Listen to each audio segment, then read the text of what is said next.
कार्तिक मास को हिंदू धर्म में मासों का राजा कहा जाता है। ये महीना भगवान विष्णु और तुलसी माता की भक्ति के लिए पवित्र समय है। स्कंद पुराण और पद्म पुराण में कार्तिक मास को मोक्षदायी मास बताया गया है। यहाँ दीपदान, कार्तिक स्नान और तुलसी पूजा से जीवन में सुख शांति आती है। 8वां अध्याय।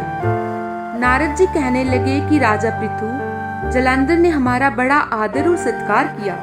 भक्ति भाव से पूजन करके कहने लगा कि हे महाराज, आपका कैसा आना हुआ और मेरे लिए क्या आज्ञा है।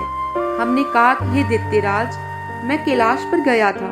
वहाँ पार्वती सहित अवधूत शिव और उनका वैभव देख तो चकित हो गया कि क्या ऐसा वैभव और किसी में भी हो सकता है। ऐसा विचार कर तीनों लोकों में भ्रमण करते हुए यहाँ पर आया हूँ। यहाँ आकर तुम्हारी समृद्धि भी देखी है। तुम्हारे और शिव के वैभव में और कोई अंतर नहीं है, किंतु तुम्हारा वैभव स्त्री रहित है। भस्म लेपन करने वाले राग रहित कामदेव के शत्रु शिव के पास स्त्री रत्न जैसी पार्वती है। वैसी यद्यपि तुम्हारे पास अनेक सुंदरियां हैं, परंतु उनमें से कांतिमान पार्वती का सामना कोई भी नहीं कर सकती। अंत तुम्हारा ये वैभव स्त्री रहित देखकर यही निश्चित हुआ कि शिव के समान वैभवशाली इस समय त्रिलोक में और कोई नहीं है, क्योंकि उनके पास पार्वती जैसी ऐसी स्त्री है जिसको देखकर ब्रह्मा जी ने अनेक अप्सराएं रची, परंतु एक भी पार्वती जी की समता को नहीं पहुंच सकी। नारद जी कहने लगे कि हे राजा पृथु, हम तो इतना कहकर वहां से चले आए, परंतु जलंधर ने पार्वती जी की इतनी सुंदरता सुनकर कामजवर से पीड़ित हो राहु को बुलाकर शिव के पास भेजा। राहु उसी समय चंद्र के समान उज्ज्वल कैलाश को काला करता हुआ द्वारपाल नंदी द्वारा रोके जाने तथा शिव के सामने उपस्थित किए जाने पर उनसे बोला कि हे शिव, तीनों लोकों के नाथ और सब रत्नों के स्वामी, जलंधर की आज्ञा सुनो। शमशान निवासी तथा नरमुंडों की माला धारण करने वाले जटा जूट धारी तुम्हारे जैसे अवधूत के पास पार्वती जैसी परम सुंदरी स्त्री शोभा नहीं देती। मैं तीनों लोकों का नाथ, सब रत्नों का स्वामी हूँ, क्योंकि पार्वती भी स्त्री रत्न है। अंत वह मेरे साथ ही शोभा दे सकती है। तेरे जैसे भस्म धारण करने वाले योगी के पास नहीं रह सकती। नारद जी कहने लगे कि हे राजा पृथु, राहु के इतना कहते ही श्री शिवजी जी ने अपनी बाहों में से एक अति भयंकर पुरुष को उत्पन्न किया, जिसका सिंह के समान मुख, जलती हुई अग्नि के समान लाल लाल आंखें और शरीर पर खड़े हुए बड़े बड़े बाल थे। उत्पन्न होते ही जब वह राहु को खाने के लिए आगे बढ़ा तो राहु भयभीत होकर कहने लगा कि हे शिव, मैं ब्राह्मण हूँ और दूत भी, अंत तुम मुझको मत मारो। ऐसा कहने पर शिव ने राहु को पकड़कर आकाश में फेंक दिया। तब वह भयंकर पुरुष राहु को छोड़कर शिव के पास आया और कहने लगा कि मैं भूखा हूँ, मुझे खाने के लिए कुछ दो। तब शिव जी ने कहा कि तुम अपने हाथ पैरों को खाओ।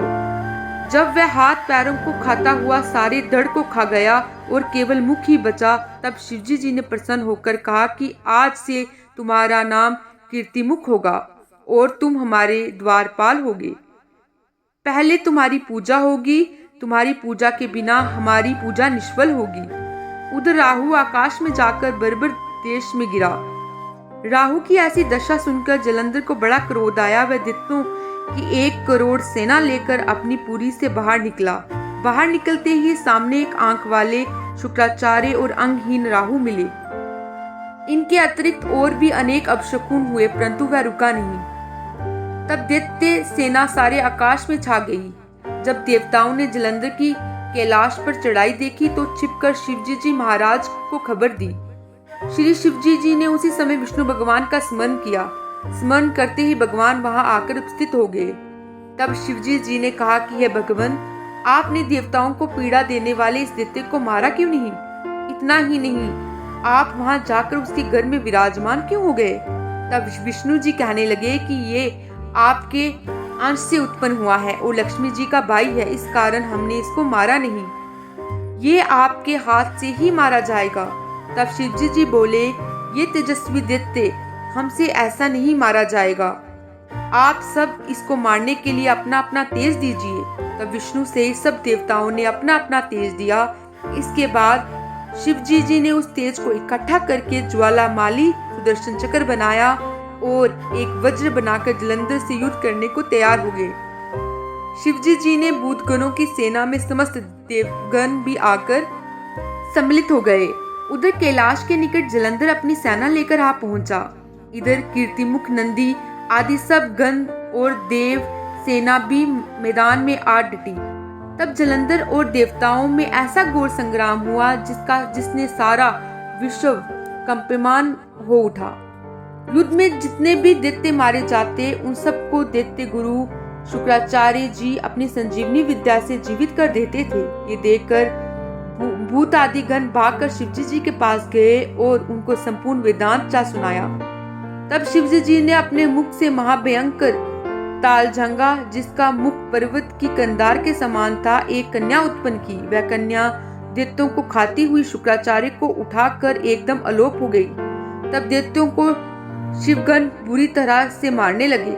गणों की इस मार से घबराकर दैत्य सेना भागने लगी।